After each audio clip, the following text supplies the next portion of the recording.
একটা নতুন প্রতিবেদনে আপনাদের সকলকে স্বাগত। আজকে খুবই গুরুত্বপূর্ণ একটা বিষয় শেয়ার করবো। এই বাড়িটা বিশেষ করে মার্বেলের কাজ আমাদের চলছে, তো ব্যবহার হচ্ছে এখানে যে দেখছেন বর্ডারটা, এটা কিন্তু একটা বাথরুম আছে, তো বাথরুমের সামনে কিন্তু একটা ডিজাইন করা হচ্ছে। তো এই ডিজাইনটা কীভাবে কি করা হচ্ছে, তো এটা দাবা ছক আপনারা দেখে বুঝতে পারছেন। তো এই ডিজাইনটা কীভাবে কি করা হচ্ছে সেই বিষয়টা আপনাদের সঙ্গে শেয়ার করবো। তো সর্বপ্রথম এখানে যে আপনারা দেখতে পাচ্ছেন, এটা বর্ডারটা কিন্তু আমরা করেছি 100 mm মানে 4 ইঞ্চি। তো এখানে আমরা যে মালগুলো কাটিং করেছি এগুলো কিন্তু 33 mm করে কিন্তু কাটা হয়েছে। তো 33 mm করে তিনটে, এখানে যে তিনটে 33 mm মানে 99 mm হচ্ছে, মানে মোটামুটি 4 ইঞ্চি ধরে রাখুন। আর এই যে সমস্ত গুটিগুলো, এগুলো কিন্তু এটা চারিদিকে কিন্তু একই মাপ থাকবে। এর আগেও তো আপনাদের বলেছি এই সমস্ত মালগুলো কীভাবে কি কাটিং করতে হয় সেটা তো শেয়ার করেছি। তো এই মালটা কিন্তু চারিদিকে, এদিকে 33 প্লাস এদিকে 33, দুদিকে কিন্তু এক আছে।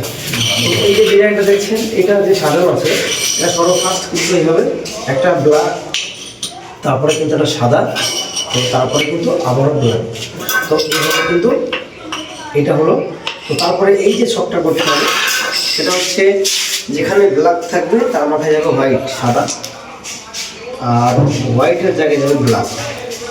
তো এইভাবে কিন্তু একইভাবে কিন্তু সাজাতে হবে, এই দেখছেন। আর এটা পালিশের পরে কিন্তু দেখতে খুবই সুন্দর লাগবে। এই যে ছকটা কিন্তু এখানে তৈরি হয়ে গেল। তো এটা যখন এই যে দেখুন, তো এই সেম ডিজাইনে কিন্তু এখানেও করা হয়েছে।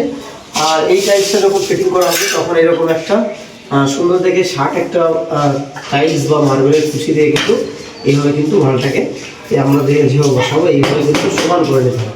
তো এইটা যে সমান হলো, এটা হচ্ছে, চলুন এবার কীভাবে কি ফিটিং করা হচ্ছে সেটা দেখাবো। এই যে বর্ডারের কাজটা আপনারা দেখছেন, এই কাজটা করার জন্য সর্বপ্রথম আমাদের টাইলসটা মোটামুটি আমরা 33 mm করে কেটে নিয়েছি, মানে 100 mm বর্ডার রেখেছি আমরা। আর এখানে এই যে আপনারা দেখছেন, এখান থেকেই কিন্তু কাটিংটা করতে হবে সুন্দরভাবে। মোটামুটি 33 mm করে কেটে নেওয়ার পরে ওটা আমরা যে জায়গাটা আপনাদের প্রথমেই দেখালাম, ওই জায়গাটাকে সমান অংশে এখানে ভাগ করে নিয়ে আমরা কিন্তু 3 জায়গাতে এই বর্ডারটা কিন্তু এটা সিস্টেমটা এইভাবে কিন্তু আমরা 3 জায়গাতে দিয়েছি। তো এই যে মাপটা আছে, মাপটা আপনারা করে নেবেন। তারপরে মাপটা কোথায় সেন্টার আসছে সেই হিসাব করে নিয়ে কটা জায়গায় বিশেষ করে ডিজাইনটা দেয়া যায় সেই হিসাব করে কিন্তু এটা আপনাদের দিতে হবে। তারপরে এখানে যেটা সাদা দেখছেন, এটা দেওয়া হচ্ছে হোয়াইট সিমেন্ট। মার্বেলের কাজ যখন করবেন নিচে অবশ্যই আপনারা শুকনো হোয়াইট সিমেন্ট দিয়ে তারপর কাজ করবেন। তো এইভাবে কিন্তু এটা দেখুন খুব সুন্দরভাবে কিন্তু এটা লাগিয়ে দেওয়া হলো। আর এই ডিজাইনগুলো কিন্তু বিশেষ করে যখন পালিশ হবে, পালিশের পরে কিন্তু এগুলো খুবই সুন্দর লাগবে দেখতে।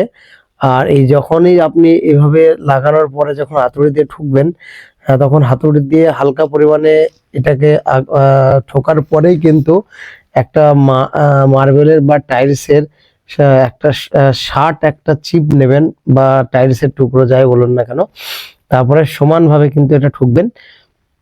তাহলে পালিশ করতে গিয়েও কোনো সমস্যা হবে না, আর সুন্দরভাবে কিন্তু কাজটাও কিন্তু হয়ে যাবে। আর একটা বিষয় হচ্ছে, মার্বেলের যখন কাজ করবেন তখন যে জয়েন্টটা কিন্তু পরিষ্কার করে ভিজে ন্যাকড়া দিয়ে মুছে সঙ্গে সঙ্গে কিন্তু লাগিয়ে দেবেন। আর এই দিকটাতে মর্নিং বিট কিন্তু লাগানো হচ্ছে। তাহলে মোটামুটি এই মর্নিং বিটটা দিলে এখানে স্কার্টিং এর কাজ কমপ্লিট। আর এই যে দেখুন, যে বলছিলাম এইভাবেই কিন্তু একটা শার্প টাইলস দিয়ে কিন্তু আপনারা সুন্দরভাবে কিন্তু এইভাবে ঠুকে লেভেল করে দেবেন, তাহলে দেখতে সুন্দর লাগবে। প্লাস যখন পালিশ করবেন তখনও কিন্তু বেশি আর আপনাকে খাটতে হবে না। তো এই ছিল আজকের বিষয়বস্তু। আশা করি আপনারা খুব সহজে বুঝতে পেরেছেন। ভিডিওটি ভালো লাগলে অবশ্যই একটি লাইক করবেন, সেই সঙ্গে চ্যানেল নতুন হলে অবশ্যই চ্যানেলটি সাবস্ক্রাইব করবেন।